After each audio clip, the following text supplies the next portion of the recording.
Og du fikk gode taper som var veldig, veldig store og ganske mettende for alt fra 50 cent. Og det dyreste opp til 1,5 euro, men da var de veldig, da hadde de den dyreste skinken på seg hvis de kostet så mye. I dag så finner du ikke sånne retter. Det er ingen som har tapa lenger.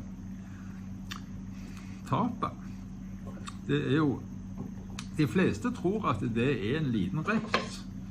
Og det er jo for så vidt langt på vei sannheten at det var det. Men tapa, det er egentlig et lokk. På barene så hadde de det problemet at fluene kom og angrep ølet til kundene.